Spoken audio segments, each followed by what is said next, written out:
Bismillahirrahmanirrahim. Assalamualaikum warahmatullahi wabarakatuh.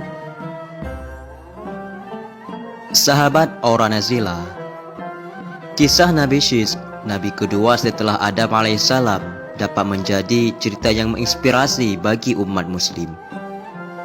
Nabi Syis alaihissalam adalah seorang putra Nabi Adam alaihissalam dan Hawa yang meneruskan wasilah kenabian di muka bumi setelah ayahnya. Bisa dibilang, Nabi Syis adalah Nabi kedua setelah Nabi Adam alaihissalam.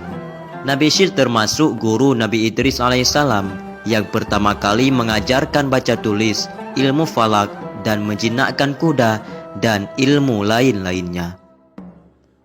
Dalam kitab Qasasul Anbiya, sebagaimana diceritakan oleh Salim Umar Al-Attas, disebutkan, Nabi Adam sempat menderita sakit selama 11 hari sebelum wafatnya. Saat masih sakit, Nabi Adam berwasiat kepada Syis untuk meneruskan wasilah kenabian. Nabi Adam alaihissalam juga sempat mengingatkan Syis untuk menjaga kerahasiaan mandat tersebut agar tidak sampai diketahui oleh putranya yang pendengki bernama Qabil. Syis dilahirkan ketika Nabi Adam alaihissalam berusia 930 tahun. Nabi Syis terpilih menjadi keturunan Nabi Adam yang menjadi Nabi karena memiliki kelebihannya dari segi kecerdasan, keimanan, ketakwaan, dan kepatuhan dibandingkan dengan semua anak-anaknya saat itu. Nama Nabi Syis memang tidak disebutkan dalam Al-Quran dan juga tidak termasuk dari 25 Nabi yang wajib diimani. Namun, kisahnya dari sejumlah riwayat tentu memiliki banyak hikmah yang dapat kita petik.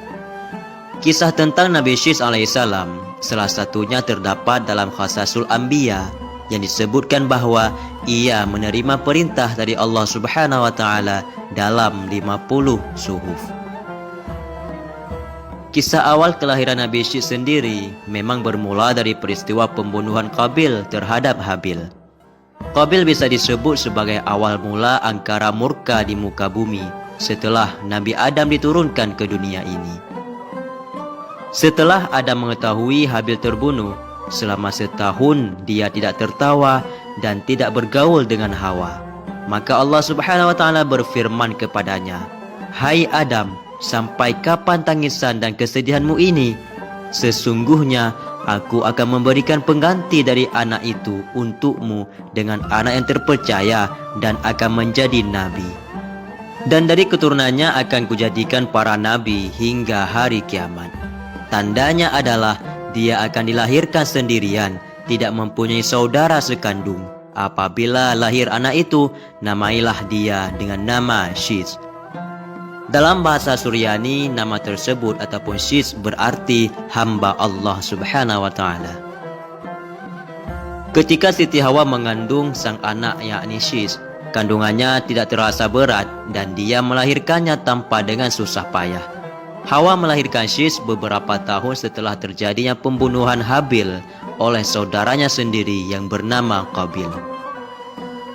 Sebelum Nabi Adam alaihissalam wafat, Syis menerima beberapa wasiat dari ayahnya, termasuk perintah untuk memerangi Qabil yang durjana.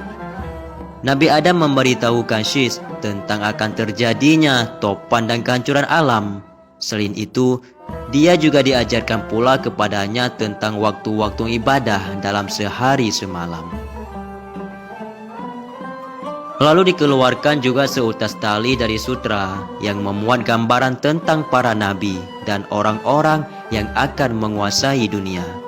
Tali tersebut diturunkan kepada Adam dari surga dan diberikannya kepada Syis untuk dilipat dan disimpan dalam tabut ataupun sejenis peti yang harus terkunci. Adam alaihissalam lalu mencabut beberapa lembar rambut dari janggutnya dan meletakkannya ke dalam tabut tersebut sambil berkata, "Hai anakku, ambillah rambut-rambut ini dan bawalah bersamamu ketika menghadapi urusan yang penting. Rambut-rambut ini akan membantumu mengalahkan musuh selama masih ada bersamamu. Apabila engkau melihat rambut-rambut tersebut memutih, maka ketahuilah bahwa ajalmu telah dekat dan engkau akan meninggal dunia pada tahun ini." Kemudian Nabi Adam alaihissalam mencopot cincinnya dan memberikannya kepada Syis serta menyerahkan tabut dan suhuf yang telah diturunkan kepadanya. Lalu Nabi Adam alaihissalam berkata kepada Syis, "Wahai anakku, perangilah saudaramu Qabil. Sesungguhnya Allah Subhanahu wa taala akan menolongmu untuk mengalahkannya." Demikianlah wasiat terakhir yang disampaikan oleh Nabi Adam alaihissalam kepada anaknya Syis. Hal itu kemudian berujung pada peperangan pertama di muka bumi ini setelah Nabi Adam diturunkan ke dunia. Dalam peperangan tersebut, Qabil kalah dan akhirnya menjadi tawanan.